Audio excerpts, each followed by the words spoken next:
So you want to be an auctioneer?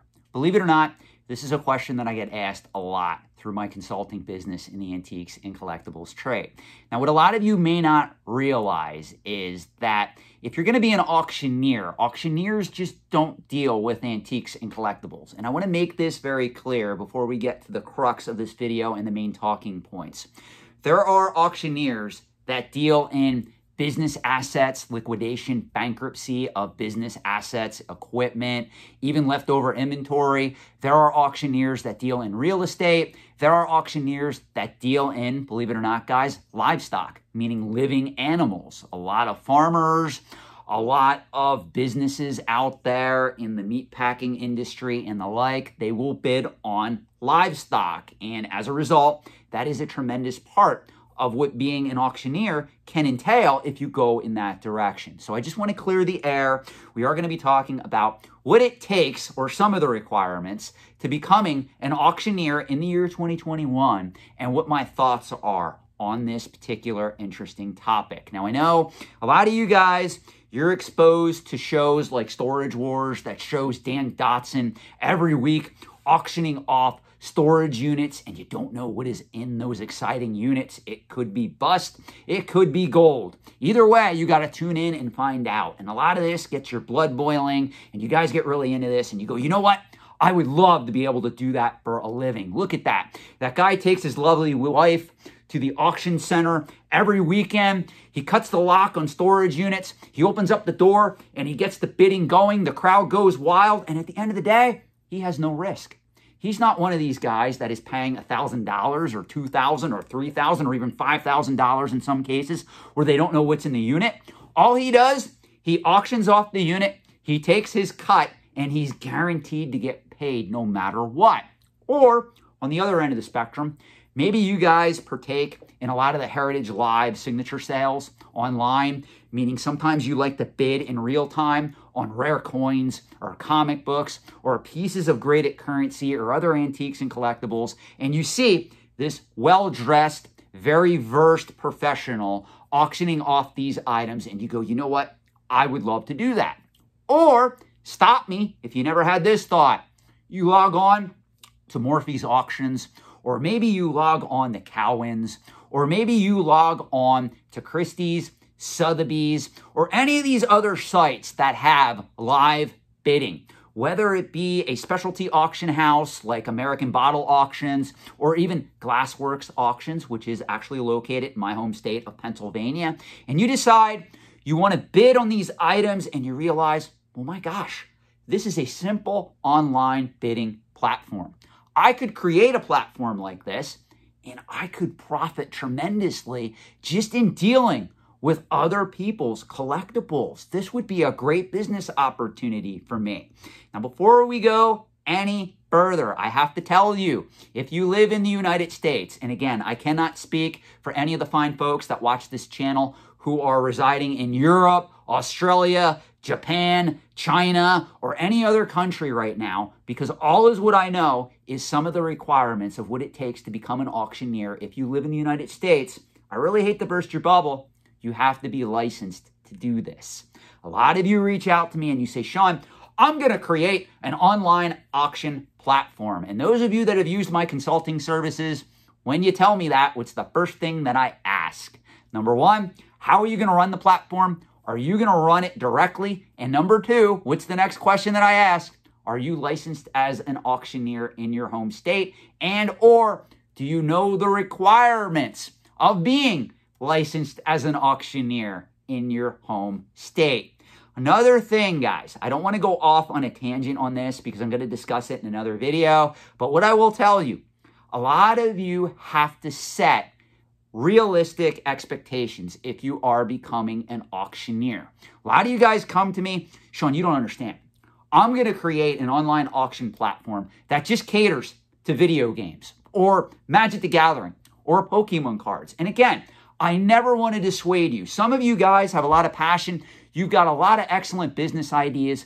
I encourage you to at least look into those ideas, even if Sometimes I'm looking at your idea going, you know, this isn't really realistic. Now, obviously, if you come to me for consulting services, it's my job to tell you the pros and cons of any of these ideas that you may have, how hard it's going to be to make them work, how hard it's going to be to derive a profit out of them. But what I will tell you is, in most cases, if somebody has a very valuable antique and or collectible or a collection, and they are very versed in the antiques and collectibles trade, they are not going to consign that collection with Timmy S. Poindexter's online auction company. They're going to go through Heritage, they're going to go through Morphy's, they're going to go through Cowan's or Sotheby's or Christie's or whatever company caters to the items that they have and the items that they want to liquidate. At the end of the day, a consignor who comes to you is most likely going to want top dollar for the items they are consigning. And unfortunately, other collectors, other bidders, other investors operating in this market, unless if they feel that they can get that particular collectible from you at a strongly reduced price, they're going to end up wanting to do business with Heritage, Stacks and Bowers, Comic Link, Certified Link, Hakes, Morphy's, or a lot of these other top-tier companies operating in the antiques and collectibles trade. So if you come to me and you say, Sean, I want to create the ultimate online auction platform for whatever collectible it is that you have a passion for. I've heard everything from Pez dispensers to comic books to video games to even high-end coins to pieces of art to artifacts, antiquities, whatever it is. You need to understand that there is a reason why Heritage Auctions brings in the amount of business that they do. There's a reason why Sotheby's, Christie's, Morphy Auctions are all top-tier players in the antiques and collectibles trade. You guys got to understand this, and I have never done a video on this because I don't want to offend any auction platform. I do not want to offend anybody in the overall trade. But there are different tiers and different auction companies that belong in each of those tiers. We've all heard the terms. If you spend any time reading any of the wonderful publications devoted to the antiques and collectibles trade, whether it's the publication I write for, Antiques and Auction News, maybe you read the Journal of Antiques and Collectibles, maybe you read Antique Trader, maybe you read Main Antique Digest, you're going to come to terms like International Auction House, Regional Auction House, Local Auction House. You must understand that there is a pecking order where a lot of these auction companies fall. For instance, if you live in a state and you have a local town and that town has a local auctioneer who handles the estates of maybe people who have died, and pretty much he goes through the deceased person's house, he pulls collectibles, he pulls household items, and he sorts them in lots, and maybe once a week, once a month, all the tenants or all the residents in that town can attend an auction, and they pretty much literally do it on the grounds of the deceased person's estate. And he'll hold up a box of items and he'll start the bid at $1, $2, $5, $10, and it goes to the highest bidder. That is pretty much the equivalent of your local auctioneer. That is the lowest rung on the totem pole. And I'm not insulting anyone when I say that. Some of you guys, I know if you're an auctioneer, you're watching this video, you may be the most hardworking, ethical person in the trade, and you make a lot of money being the local auctioneer. But in most cases, most people in the know, if they have a collection of rare coins or comic books or sports cards that's valued at like $100,000, they're not consigning that collection to you. Let's be realistic here. If they're in the know, they're consigning it to a top-tier auction company. So some of you guys that want to get into this market and you think you're going to be dealing with a lot of these rare antiques and collectibles right from the get-go, you are not. It is a tremendous uphill battle. Just like if you remember several years back, I don't even know if a lot of you guys remember this. Do you remember, I think it was Game Gravel? Game Gravel would hold auctions for video games. And it was designed, I think, at the time to compete with eBay. Now, I don't know the ins and outs. I don't know what happened to Game Gravel over time. I don't know even the specifics. But what I could tell you is, in my opinion, for the short term that it was operating, when I would log on, I was not impressed by the final bid prices because most people didn't know that it existed as an auction platform. They did not have the clout. They did not have the money to compete effectively with eBay and other top-tier auction companies at that time. So as a result, if you were somebody who was interested in the market and you said, hey, let's see if a little Timmy consigned his video game collection to this company, maybe I can get these items for a lower price than what I would find on eBay. In a lot of cases, you did luck out because that is a prime example of a company that did not have the capital to compete with a lot of the big boys. That's why a lot of you guys got to understand there is a pecking order in the antiques and collectibles trade, especially when we look at top-tier auction companies, local auction companies, regional auction companies, international auction companies. If you form a company in the trade and you are licensed, you get permission to open up an online auction house or even an in-person auction house, chances are you are not going to become the next Heritage Auctions. And if you want to study something interesting, look at how Heritage Auctions came into an existence. Hint, hint, they were actually started out as a rare coin gallery. They were not originally an auction house. If you also want to study another auctioneer that has become quite successful in the state of Pennsylvania, literally look up Dan Morphy Auctions. Dan Morphy Auctions out of Adamstown. He did not start as an auctioneer. He actually had a gallery that catered to antique collectors and literally antique toy collectors specifically. And that's how he got into that business and built his business from the ground up. It was a lot of work. It takes many decades to get to that level. And sometimes a lot of you, even that start with a lot of capital, a lot of connections, and even if you have time on your side, you will never get to that particular level because in the year 2021, pretty much the trade is governed by a few auction houses that control it with an iron fist. I have referred to this in other videos. And again, I'm not going to go into detail here. So you're watching this, we're 12 minutes in, and you say, Sean, I don't care about all the risks. I want to become an auctioneer. I don't care if I end up in the great state of Iowa in 3 feet of pig shit auctioning off livestock. This is my lifeblood. This is my work. I want to get into this market. Can you guide me? The answer is yes.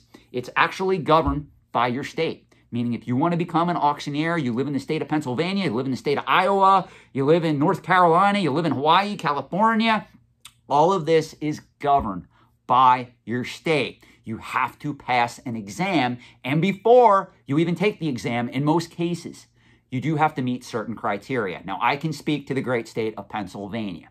In the state of Pennsylvania, you have 2 paths to becoming a licensed auctioneer. The first path, in my opinion, is the easiest. You can find a college or an accredited university that offers auctioneering courses online. You can pretty much sign up. You can pay the money for those courses. You can take them. And when you get to a certain point, you will have gotten enough knowledge where they tell you, hey, little Timmy, you can take the state licensing exam. And if you pass, you can become an auctioneer. That is probably the easiest way for a lot of you out there to become an auctioneer. Again, this is state of Pennsylvania. Other states may differ. They may have more difficult requirements to becoming an auctioneer. Some may have more lax requirements to becoming an auctioneer. Looking at some of the red states out there, not trying to discredit any of you, just saying some of the red states have a lot easier qualifications in some cases, not all, of becoming an auctioneer. Now, another way, if you live in the state of Pennsylvania, that you can become an auctioneer, to my knowledge, and correct me if I'm wrong, any licensed auctioneers in the state of Pennsylvania in the comment section below, you can intern with a fully licensed auctioneer or an auction house who is willing to show you the ropes. And I think it's a 2-year period. If you spend 2 years learning the ins and outs of the business, working for this particular auctioneer or auction company, they will sign off on a document and you will be able to go and take the state licensing exam. And if you pass, you will become an auctioneer. Now, I should warn you, there's no such thing as a free lunch.